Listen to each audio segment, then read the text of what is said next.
Hi friends, ಎಲ್ಲ ಹೇಗಿದ್ದೀರಾ? ಚೆನ್ನಾಗಿದ್ದೀರಾ? ನೋಡಿ, ನಾನು ಇವತ್ತು ಇದು ಹುಣಸೆಹಣ್ಣು ಹುಳಿ ಕಿವುಚ್ಕೊಂಡೆಲ್ಲ ನೀಟಾಗಿ ಇಟ್ಕೊಂಡಿದ್ದೀನಿ. ಇವತ್ತು ಹಸಿ ಗೊಜ್ಜು ಮಾಡಲಿಕ್ಕೆ ಹುಣಸೆ ಹುಳಿ ತೊಗೊಂಡಿದ್ದೀನಿ. ಅದಕ್ಕೆ ಬೇಕಾಗಿರೋದು ನೋಡಿ, ಕರಿಬೇವು, 4 ಹಸಿಮೆಣಸಿಕಾಯಿ, ಒಂದು ಅರ್ಧ ಸ್ಪೂನಷ್ಟು ಮೆಣಸು, ಅರ್ಧ ಟೀ ಸ್ಪೂನು ಜೀರಿಗೆ, 3 ಒಣಮೆಣಸಿನ್ಕಾಯಿ, ಸ್ವಲ್ಪ ಕೊತ್ತಂಬರಿ ಸೊಪ್ಪು ಮತ್ತು ಬೆಳ್ಳುಳ್ಳಿ. ಈಗ ಇದನ್ನು ನಾವು ಹಸಿ ಗೊಜ್ಜಿಗೆ ಬೇರೆ ಪಾತ್ರೆಗೆ ಚೇಂಜ್ ಮಾಡ್ಕೊಳ್ಳೋಣ. ಈಗ ಇದಕ್ಕೆ ಬೆಳ್ಳುಳ್ಳಿ ಹಾಕಿದ್ದೀನಿ. ಬೆಳ್ಳುಳ್ಳಿ ಚಚ್ಕೊಳ್ಳೋಣ, ಏಕೆಂದರೆ ತುಂಬ ಒಳ್ಳೆಯದು ಬೆಳ್ಳುಳ್ಳಿ ಇದೆಲ್ಲ ತಿಂದರೆ.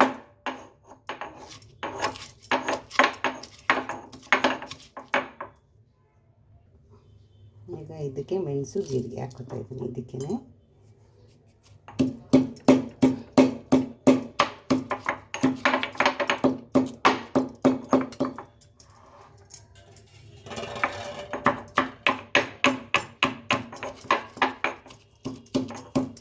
ಬೇಗ ಆಗುತ್ತೆ, ಏಕೆಂದರೆ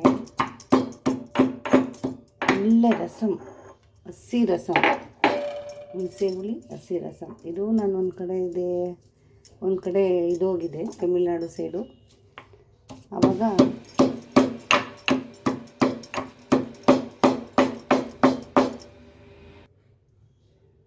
ನೋಡಿ ಫ್ರೆಂಡ್ಸ್, ಈ ಥರ ಆಗಬೇಕು, ಚೆನ್ನಾಗಿರುತ್ತೆ.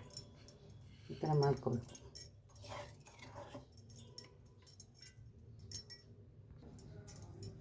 ಈಗ ಇದಕ್ಕೆ ಸ್ವಲ್ಪ ಸಣ್ಣ ಹಚ್ಕೊಂಡಿರೋ ಈರುಳ್ಳಿ, ಅದೇ ಸಣ್ಣ ಈರುಳ್ಳಿ ಇದ್ದಿದ್ರೆ ಚೆನ್ನಾಗಿರ್ತಿತ್ತು. ಇಲ್ಲ, ಅದಕ್ಕೆ ದಪ್ಪ ಈರುಳ್ಳಿನೇ ನೈಸಾಗಿ ಹಚ್ಕೊಂಡಿದ್ದೀನಿ.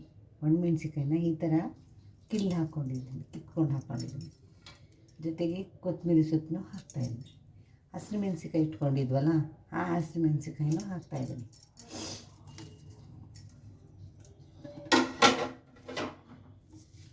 ಅದ್ರ ಜೊತೆಗೆ ಸ್ವಲ್ಪ ಕೊತ್ತಂಬರಿ ಸೊಪ್ಪು ಹಾಕೊಳ್ಳೋಣ, ಅದ್ರ ಜೊತೆಗೆ ಸ್ವಲ್ಪ ಅರಿಶಿನ ಪುಡಿ,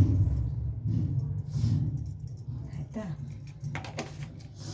ಅದ್ರ ಜೊತೆಗೆ ಸ್ವಲ್ಪ ಲೈಟ್, ನಾನು ಇಷ್ಟು ಉಪ್ಪು ತೊಗೊಂಡಿದ್ದೀನಿ. ಈಗ ಇದನ್ನು ಎಲ್ಲೆಲ್ಲಿ ಹಾಕಿದ್ದೀವಲ್ಲ ಎಲ್ಲ ಕಿಚನ. ಹಸಿ ಗೊಜ್ಜು ತುಂಬ ಒಳ್ಳೆಯದು ಅಂದರೆ ತುಂಬಾ ಒಳ್ಳೆಯದು. ಅದಕ್ಕೆ ಸ್ವಲ್ಪ ಲೈಟಾಗಿ ಹಿಂಗೆ ಹಾಕೋಣ, ಸಾಕು ಹಿಂಗು. ಈಗ ಇದನ್ನೆಲ್ಲ ನೋಡಿ, ಏನು ಮಾಡೇ ಇಲ್ಲ, ಆಗಲೇ ಘಮ ಅನ್ನುತ್ತೆ ಗೊಜ್ಜು. ಚೆನ್ನಾಗಿರುತ್ತೆ ಊಟ ಎಲ್ಲ. ತುಂಬಾ ಬಿಸಿ ಅನ್ನ ಮಡಗಿದ್ದೀನಿ. ಬಿಸಿ ಅನ್ನಕ್ಕೆ ಸಕ್ಕತ್ತಾಗಿರ್ತದೆ. ಉಪ್ಪೆಲ್ಲ ಹಾಕಿದ್ದೀವಲ್ಲ, ಉಪ್ಪು ಹುಳಿ ಖಾರ ತುಂಬಾ ಚೆನ್ನಾಗಿದೆ. ಒಂದು ಸಲ ನಾನು ತಮಿಳ್ನಾಡಿಗೆ ಹೋಗಿದ್ದಾಗ ಅಲ್ಲಿ ರಸಮ್ ಅಂತ ಕೊಟ್ಟರು. ಈ ರಸ ಇದು ಇಷ್ಟು ಚೆನ್ನಾಗಿದೆಯಲ್ಲ ಅಂತ ಆವಾಗ ಗೊತ್ತಾಯಿತು, ಹುಣಸೆ ಹುಳಿ ರಸಮ್ ಅದು ಅಂತ. ಅದೇನು ಬೇಯಿಸೋದೇನು ಬೇಡ, ಇದೇ ಥರ ಮಾಡಬೇಕು. ಉಪ್ಪು ಹುಳಿ ನೋಡೋಣ.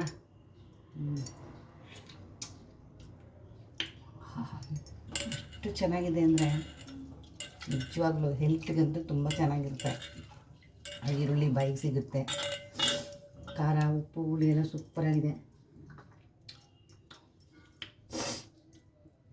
ಹಬ್ಬದ ಇದಕ್ಕೊಂದು ಮುದ್ದೆ ಇದ್ದಿದ್ದು ಚೆನ್ನಾಗಿರ್ತಿತ್ತು. ತುಂಬ ಚೆನ್ನಾಗಿದೆ.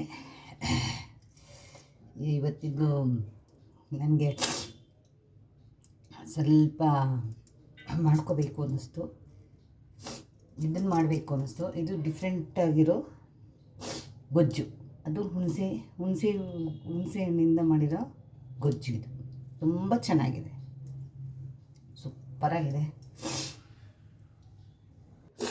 ನೋಡಿ ಫ್ರೆಂಡ್ಸ್, ಎಷ್ಟು ಚೆನ್ನಾಗಿದೆ ಗೊಜ್ಜು.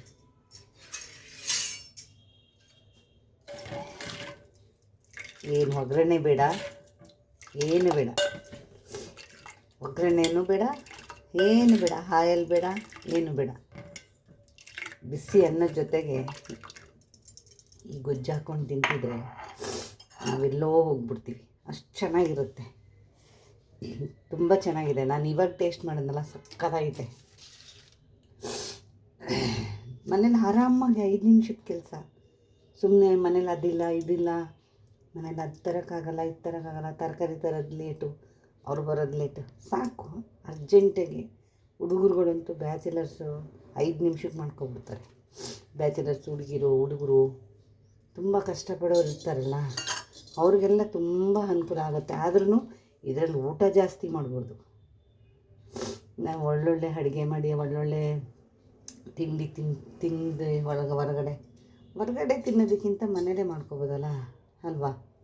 ಹೊರಗಡೆ ಈಗ ಎಷ್ಟೊಂದು ಥರದ ರಸಮ್ ಇದೆ, ರಸಮಲ್ಲೇ ತುಂಬ ಇದೆ. ಇದು ರಸಮ್ ಟೈಪೇ, ಆದರೆ ಕುದಿಸಿಲ್ಲ, ಇದು ಹಸಿ ರಸಮ್ ಅಷ್ಟೇ. ಅದು ಕುದಿಸಿ ಮಾಡೋದು ರಸಮ್ ಬೇರೆ, ಇದು ಹಸಿದೆ, ಹಸಿ ರಸಮ್, ಬೆಳ್ಳುಳ್ಳಿ ಹಸಿ ರಸಮ್ ಅಷ್ಟೇ.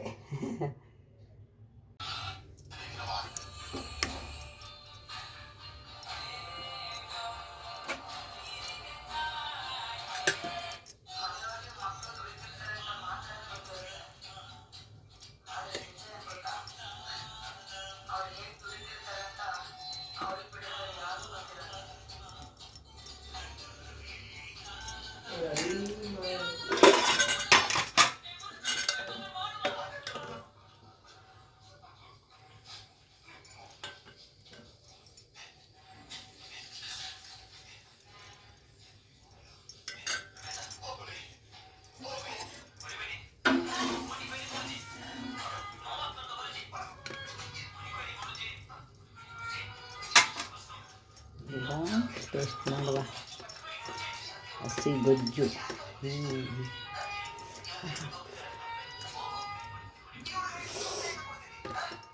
ಬೊಂಬಟ್ಟು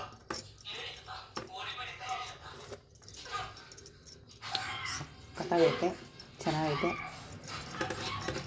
ನೀವು ಮಾಡ್ತಾರೆ ಮನೇಲಿ, ಸೇಮ್ ಮೆಥಡ.